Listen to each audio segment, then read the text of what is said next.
नमस्कार मंडळी. तर आज मी तुम्हाला दाखवणार आहे फुगाबाई करण्याची अत्यंत सोपी पद्धत. तर कुणालाही जमत नसेल तर सगळ्यांना ही फुगाबाई आपल्या ब्लाऊजला करता येणार आहे. तर खूप सोपी पद्धत मी दाखवली, तर तुम्ही सगळं व्यवस्थित बघा. लगेच तुम्हाला समजलं जाईल आणि तुम्हाला ती लगेच लावता पण येणार आहे. तर पहा मी काय करते. अजिबात माप वगैरे मी काय घेतलेलं नाही. एक लंबोळकी म्हणजे पहिली आडवी पट्टी एक कापून घेतलेली लांब आणि त्याला जोड पण दिलेली आहे. तुम्ही बघू शकता. त्याला मी दोन्ही बाजूंनी आहे ना 3-3 इंचाचे जोड दिलेले आहेत. का तर थोडेसे फुगाबाई थोडीशी मोठी येण्यासाठी. आणि मग त्याचा मध्य काढून घेतला आहे आणि मध्ये थोडासा कट मारला आहे, म्हणजे आपल्याला त्याचा बाहीचा मध्य काढून घ्यायचा आणि थोडासा बाहीचा आकार देऊन घ्यायचा आहे. आता काय करायचं आहे, मुंडा घ्यायचा आणि जो आपण मध्य काढलेला आहे तो मुंड्यावरती ठेवायचा आणि त्याला एक टाचणी लावून घ्यायची, म्हणजे मध्य कुठेच हलणार नाही. आणि जे टोक आहे आपल्या मुंड्याचं तिथं एक टाचणी लावून घ्यायची आणि जो मधला भाग आहे ना तेवढा सगळे आपण त्याच्या चुन्या पाडून घ्यायच्यात अशा पद्धतीने. आता बघा, मध्य ठेवायचं, आपल्या मुंड्याचा मध्य आहे तिथे ठेवायचं आणि तिथून आपण त्याला चुन्या पाडून घ्यायच्यात. आणि मग जेवढ्या चुन्या येतील तेवढ्या आणि जिथपर्यंत चुन्या येतील तिथपर्यंत आपण चुन्या पाडून घ्यायच्या आणि उरलेल्या भागाला साधी सिंपल टिप मारून घ्यायची. तर हे बघा, मी त्याला चुन्या पाडून घेते. तर ते काय झाले, उलट्या हाताला आलेलं आहे माझ्याकडं आणि मी नुकतीच नवीन मोटर बसवलेली आहे मशीनला. तर ते मला थोडंसं जम्बलिंग होते, व्यवस्थित पटकन येत नाही टिप मारता. हळूहळू का होईना नाही जमत, पण हळूहळू दोन चुन्या घ्यायच्या आणि थोडी टिप घेत आपण चुन्या पाडून घ्यायच्यात, प्लेट्स पाडून घ्यायच्यात.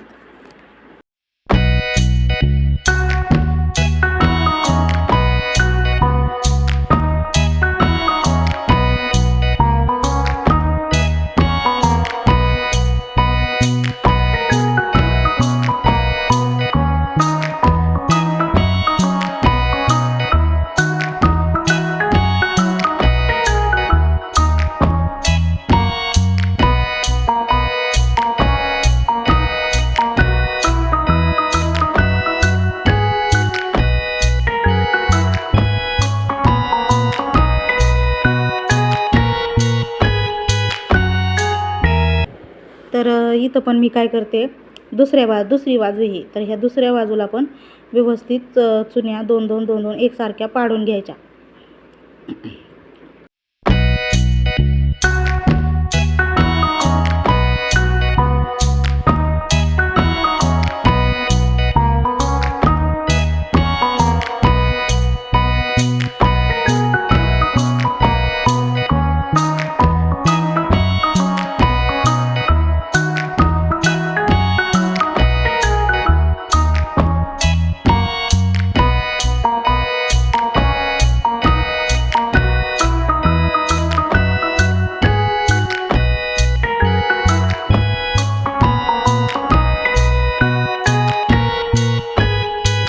तर हे बघा, अशा पद्धतीने एकदम मस्त अशा छोट्या चुन्या पाडून घेतलेल्या आहेत.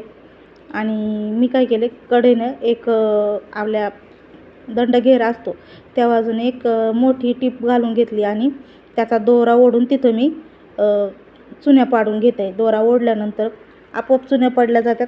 पण नंतर मी तेवढं केलं, पण पुन्हा ते मी काढून टाकलं आणि आपलं मशीनवरच त्याच्या चुन्या पाडून घेतल्या.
हे बघा मी तयार केलेली बाही डिझाईन किती सुंदर दिसते, किती छान दिसते, एकदम आकर्षक दिसते. आणि आतून मी अस्तर लावलेलं नाही आहे, फक्त जी खालची पट्टी आहे त्याला मी अस्तर लावलेलं आहे आणि ती कट करून जोडलेली तुम्ही आणि गोलगळा केलेला आहे, त्याला नॉट लावलेली. तर ही साडी माझ्या भावाने मला दिवाळीसाठी घेतली होती आणि आता योग आला बघा त्याला ब्लाऊज शिवायचा. तर हे अशा पद्धतीने मी ब्लाऊज शिवले आणि पुढचा गळा हा पंचकोनी शिवलेला आहे आणि माझं मंगळसूत्र बघा.